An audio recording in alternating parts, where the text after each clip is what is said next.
روشن دلائل بھی دیے اور کتابیں بھی، وَأَنزَلْنَا إِلَيْكَ الذِّكْرَ، اور اسی طرح ہم نے اے میرے نبی صلی اللہ علیہ وسلم آپ کی طرف اس ذکر کو نازل کیا۔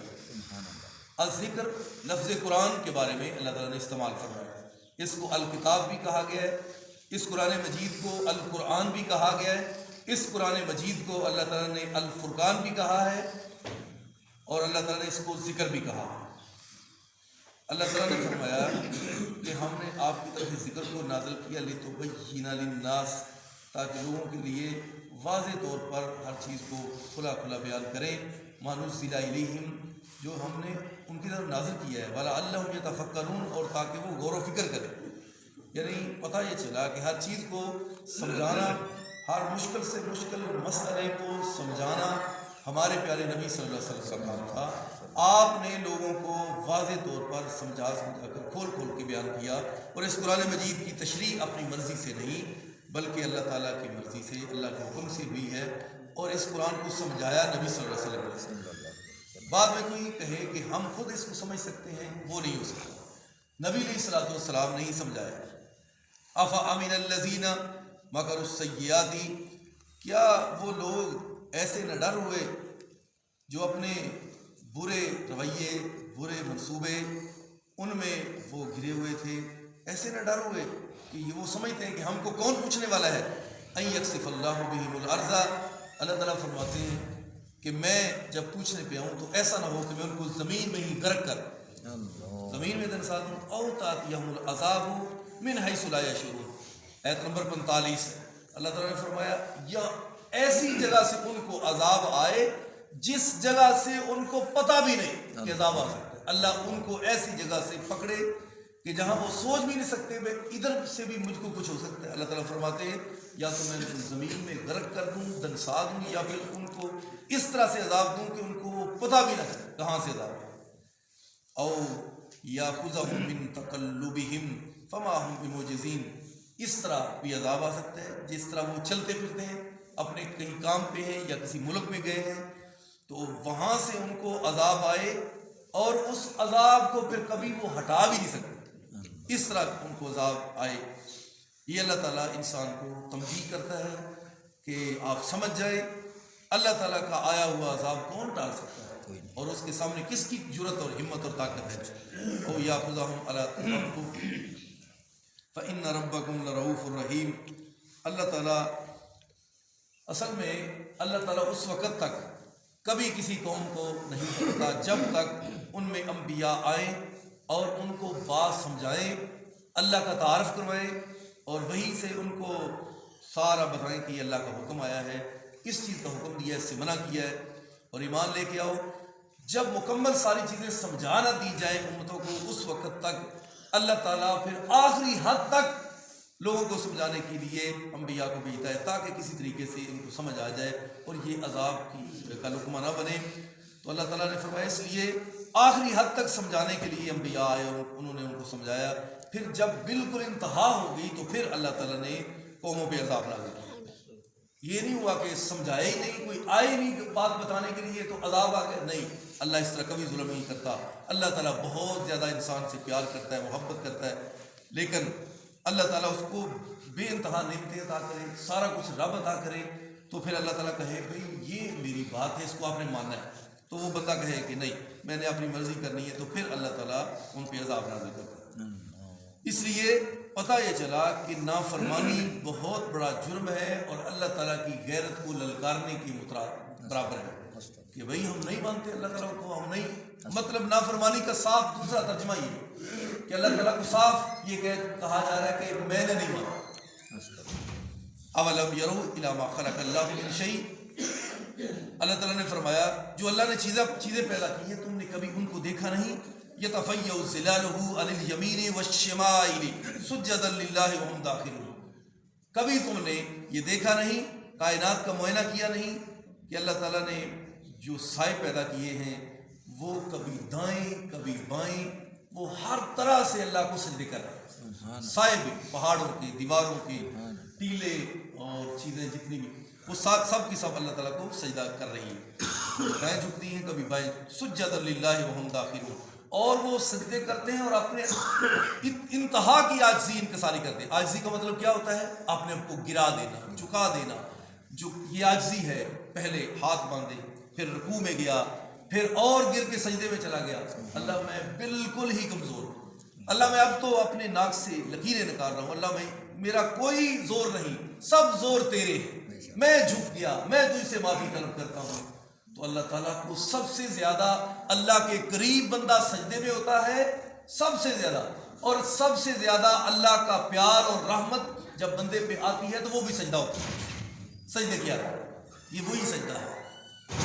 یہ ایک سجدہ جس کو تو گراں سمجھتا ہے، 1000 سجدوں سے دیتا ہے آدمی کو نجات. یہ وہی سجدہ ہے. اس کو کہا سجدہ کر، اس نے کہا کہ نہیں، میں تو اعلیٰ چیز ہوں، میں ادنا کو سجدہ کیوں کروں؟ لہذا اس لیے اس نے اللہ کی ایک نافرمانی کی، سجدہ نہیں کیا. شیطان تو ہمیشہ کے لیے وہ جہنمی بن گیا. ایک اللہ کی صرف نہیں مانی، صرف ایک بات کو ٹھکرایا. صرف پھر سمجھو کتنی باتوں کو ٹھکرایا؟ ایک. نافرمانی کتنی کی؟ صرف پہلی ایک. رب نے کہا کہ میں نے تجھے کہا ہے کہ سجدہ، تعظیمی سجدہ حضرت آدم کو کر دو، میں نے بنایا. کہنے لگا نا یہ میں نے نہیں کرنا. خلقتنی من نار وخلقتہ من طین، میں پیدا ہوا ہوں آگ سے، وہ مٹی سے، تو لہذا میں اس کو کیسے سجدہ کروں؟ اپنی ذہن کی بات سوچی اور اللہ کی نافرمانی کی اور ہمیشہ کے لیے جہنمی ہو گیا، مردود ہو گیا. اس لیے شیطان کا معنی ہوتا ہے مردود، اللہ کی رحمت سے دوچارا ہوا، نکلا ہوا. اب دوبارہ اس پہ کبھی رحمت آ سکتی نہیں. شیطان کبھی رحمت نہیں آ سکتی. جہنم میں آگ سے بنا ہے تو لوگ کہتے ہیں وہ آگ سے بنا تو پھر آگ میں جائے گا تو کیسے عذاب ہوگا؟ یہ تو بڑا مشکل کام. یہ اپنے ذہن سے نہیں سوچنا، اپنے ذہن سے نہیں سوچنا. ایک بندہ آیا حضرت امام شافعی رحمۃ اللہ علیہ کے پاس، ذرا میری طرف دیکھو، اور بات بڑی قیمتی.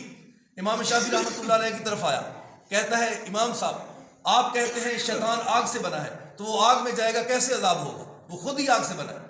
تو حضرت امام شافعی کہتا ہے کہ آئیں، عذاب قبر ہے آپ کہتے ہیں تو آؤ دکھاؤ کدھر عذاب ہے. تو حضرت امام شافعی رحمۃ اللہ علیہ، امام صاحب بالکل کلام نہیں کہ اس سے بولے نہیں، جواب نہیں دیا. یہ ہوتے ہیں اللہ والے جن کو اللہ نے سمجھ دی ہوتی ہے، اور نبی علیہ السلام کی حدیث اور قرآن کے جو محافظ ہوتے ہیں اللہ ان کو اتنا عقل دیتا ہے اور اتنا علم دیتا ہے، دنیا والے تو اس کے پاؤں تک بھی نہیں پہنچ سکتے. امام شافعی رحمۃ اللہ علیہ نے سنا اس کی بات کو، سوال کرتا جا رہا ہے، عذاب دکھاؤ، قبر میں دکھاؤ، ادھر دکھاؤ، اور شیطان کو پھر عذاب کیسے؟ اچھا کر لیتے ہیں تیرا. حضرت امام شافعی رحمۃ اللہ علیہ پاس پڑی ہوئی مٹی کا ایک ڈھیلا، اس کو اٹھایا، زور سے اس بندے کو مارا. بندہ تڑپنے لگا، کہنے لگا امام صاحب میں نے تو آپ سے سوال پوچھے، آپ آگے سے مجھے یہ مار دیا. تو امام شافعی رحمۃ اللہ نے کہا کہ تو کیا ہوا ہے تجھے، وجہ کیا؟ کہنے لگا آپ نے ابھی مجھے مارا ہے، یہ روڑا پکڑ کے آپ مجھے مار نہیں رہے. تو فرمانے لگے یہ روڑا کس چیز کا؟ کہنے لگے مٹی کا. تو فرمانے لگے تو کس کا بنا ہوا ہے؟ کہنے لگے مٹی کا. تو پھر تکلیف کدھر؟ تکلیف کیسی؟ شیطان آگ سے ہے لیکن وہ اس طرح کی آگ نہیں. جب جہنم میں جائے گا تو جہنم وہ چیز ہے کہ ایک وادی دوسری سے پناہ مانگ رہی ہے، تو ہر چیز وہاں پگھل جائے گی، چمڑی ادھر جائے گی، پھر نہیں چڑھ جائے گی، پھر ادھر جائے گی، پھر. تو امام صاحب فرماتے ہیں تجھے تکلیف ہوئی ہے؟ کہنے لگا بالکل ہوئی ہے. تو فرمانے لگے میں آ رہا ہوں آپ کے پاس، مجھے وہ تکلیف دکھاؤ، نظر آ رہی ہے؟ یعنی سارے سوالوں کا جواب سیکنڈ سے پہلے دے دی، بولے بھی نہیں. کہا ایک تو مٹی سے، میں نے مٹی ماری ہے، تو دکھا کدھر تکلیف ہے. تو جو تجھے عذاب نظر نہیں آتا قبر میں، تجھے سامنے تکلیف ہو رہی ہے، تکلیف دکھا. یعنی یہ ہے اللہ کے معاملے کو نازک نہیں. اللہ تعالیٰ تمہاری آنکھیں اس قابل نہیں، اللہ تو بہت بڑی طاقت کا مالک ہے. اس کے کیمرے تمہارے کیمرے اس کے سامنے کیا چیز ہے؟ تم تو کوئی چیز ہی نہیں اللہ کے سامنے، بالکل حقیر ہو. لہذا اللہ تعالیٰ کے سامنے ایسی ویسی باتیں نہ کرو. ایمان انسان کا مضبوط ہونا چاہیے. ڈرتے رہو بس اللہ سے، ڈر کر عمل کرتے رہو، اور ڈر ادھر رکھو، ادھر اللہ کی رحمت کو ساتھ لے کے جاؤ تو پھر انشاءاللہ خیر ہی. رحمت کی امید، جہنم کا اور اس کے عذابوں کا ڈر. یہ نہ سمجھنا کہ ہم لوارث ہیں، ہم کو پوچھنے والا نہیں. کیمرے فٹ ہے، سب کوئی ریکارڈنگ ہو رہی ہے، سب کوئی تمہارا لکھا جا رہا ہے، اللہ کا کیمرہ فٹ ہے. تم کب کہو گے کہ میں نے یہ نہیں کیا؟ تو فوراً ریکارڈنگ تمہاری سامنے چل جائے گی. یہ ہے اللہ تعالیٰ کی طاقت اور قدرت. اللہ تعالیٰ نے فرمایا بالکل ہرگز تم نے ایسے سوالات غلط نہیں کرنے. اولم يروا الى ما خلق الله من شيء يتفيأ ظلاله عن اليمين والشمائل سجدا لله وهم داخلون ولله يسجد ما في السماوات وما في الارض اللہ کے لیے جو اسمانوں اور زمین میں سب اللہ کے لیے، اس کو اللہ کو سجدہ کرتے ہیں. من دابۃ، جو بھی چلنے والے سارے اللہ کو سجدہ کرتے ہیں. والملائکۃ، فرشتے بھی. وہم لا یستکبرون، اور کبھی فرشتوں نے تکبر نہیں کیا اور آج تک انہوں نے نافرمانی بھی نہیں کی. یخافون ربہم من فوقہم، وہ فرشتے سارے اللہ سے ڈرتے ہیں. سارے فرشتے اللہ سے ڈرتے ہیں. تو فرشتہ کتنا بڑا ہے؟ فرمایا، آپ نے فرمایا میں نے جبریل امین کو عصری حالت میں 2 مرتبہ دیکھا. فرمایا پیر زمین پہ تھے، چوٹی آسمان پہ تھی، پر مشرق اور مغرب میں تھے. جبریل امین کو میں نے عصری حالت میں، آپ نے فرمایا 2 دفعہ دیکھا، اور انسانی شکل میں بھی آئے. کئی دفعہ سامنے جیسے صحابہ بیٹھے ہیں، آئے اللہ کے رسول سوالات ہیں میرے، کچھ جواب دیجئے. آپ نے سنا جبریل ایسے اتحیات کی شکل میں آپ کے سامنے ایسے بیٹھ گئے، سر نیچا اور عاجزی انکساری سے، اور پوچھتے جا رہے ہیں، فرماتے جا رہے ہیں. تو جبریل آگے سے پتہ کیا کہتے ہیں؟ آمنا وصدقتا، جناب آپ نے سچ فرمایا، میں ایمان بھی لایا، میں تصدیق بھی کرتا ہوں. جب وہ چلا گیا تو صحابہ کو پوچھا پتہ کون تھا؟ کہا اللہ کے رسول. کیسا سائل تھا؟ کیسا یہ سائل تھا؟ سوال بھی خود کرتا ہے، جواب آپ دیتے ہیں، آگے سے تصدیق بھی کرتا جا رہا ہے. تو پاک نبی علیہ الصلوۃ والسلام، تو صحابہ حیران ہو گئے. اللہ کے رسول سفید لباس ہے، بالکل کوئی گھر تو غبار نہیں، اوپر مٹی کا نشان نہیں. تو یہ کون تھا؟ یہ اتنا نفیس انسان، تو ادب بھی اس میں انتہا کا ہے. آگے سے اونچی آواز میں بات بھی نہیں کی آپ سے. فرمایا میرے صحابہ یہ جبریل امین تھے اور آپ کو ادب سکھانے آئے تھے. کیا سکھانے آئے تھے؟ کہ میرے نبی علیہ السلام کے سامنے اونچی آواز سے بات کرنی نہیں. جب آپ فرما دیں تو پھر کہنا بالکل آپ نے سچ فرمایا. تو یہ تھا قرآن مجید کا طریقہ اور سلیقہ، اور یہ ہے شریعت. اللہ تعالیٰ نے فرمایا کہ ہر چیز سجدہ کرتی. فرشتوں نے آج تک کبھی نافرمانی نہیں کی. وہ اللہ سے ڈر بھی رہے ہیں، ڈر کے فرشتے بھی ڈرتے ہیں. اتنی طاقتوں والے ہم تو چیز ہی تھی.